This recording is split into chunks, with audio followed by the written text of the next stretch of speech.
Do you ever feel like you're just getting more and more distracted and overwhelmed in today's world? I used to feel the exact same way until I found a planning approach that helped me grow this channel to over 100,000 subscribers while working as a full-time consultant to now working full-time for myself while traveling the world. So in this video, I'll show you how to plan your month, week, and day effectively, how to avoid the #1 mistake most people make when planning, and a weird mindset shift that will not only allow you to get more done, but actually make it fun and enjoyable. By the way, I created a free planning template based on this video, which you can grab in the first link below and start using immediately. Imagine you're driving to a new city. You set your destination in Google Maps, start the car, and never look at the map again. You just drive and hope for the best. How likely are you to end up lost, frustrated, or miles away from where you wanted to go? That's exactly what most people do with their goals and work. They're so focused on their day-to-day work, never looking up.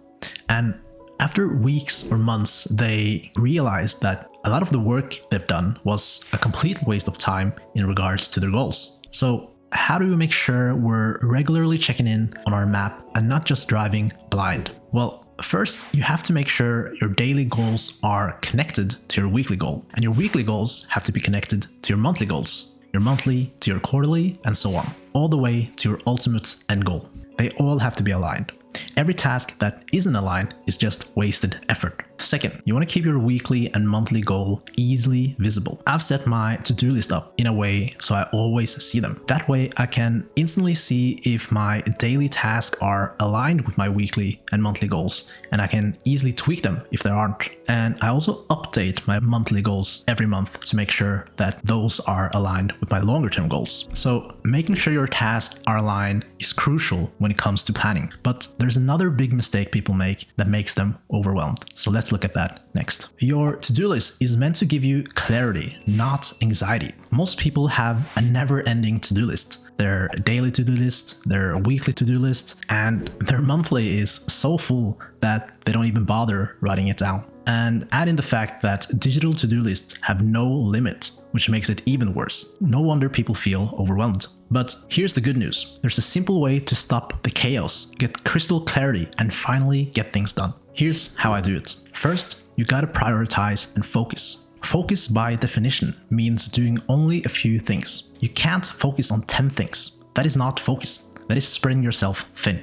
Okay, so how does that look in practice? Well, I start by looking at my monthly view and ask myself, what are the 3 to 5 top things I want to achieve this month? I make sure that I have my long-term goal in mind such that everything is aligned to that.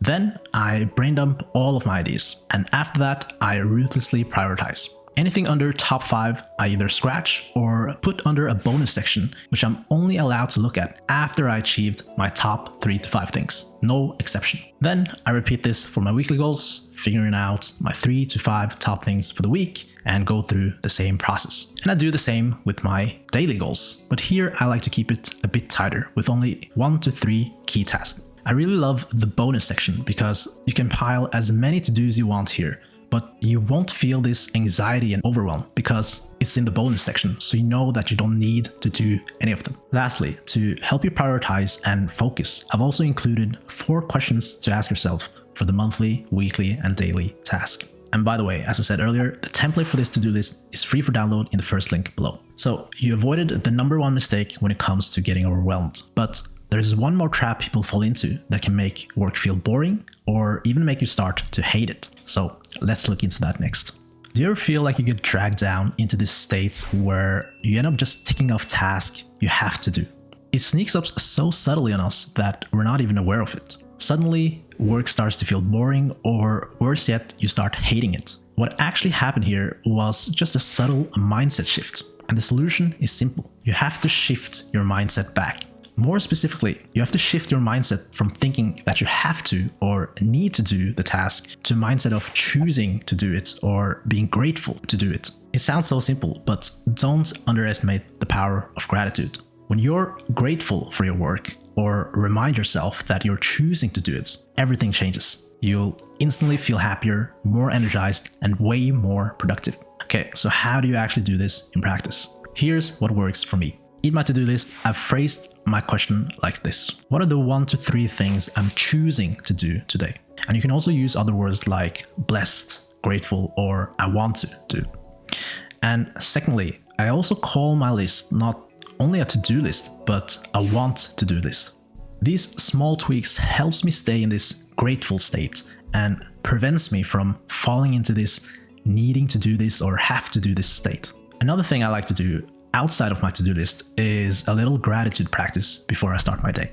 I like to state 3 things that I'm grateful for, which again help me shift even deeper into this gratitude state, which makes me even more happy, energized, and ultimately more productive. Again, if you want to plug and play a template that includes everything we talked about in this video, you can get it in the first link below. Now, this video showed you how to plan your month, week, and day productively. But as I said, you need to make sure they're also aligned to your longer term goals. So if you want to dig deeper into that, I'll show you exactly how to do that with reverse goal setting in this video over here.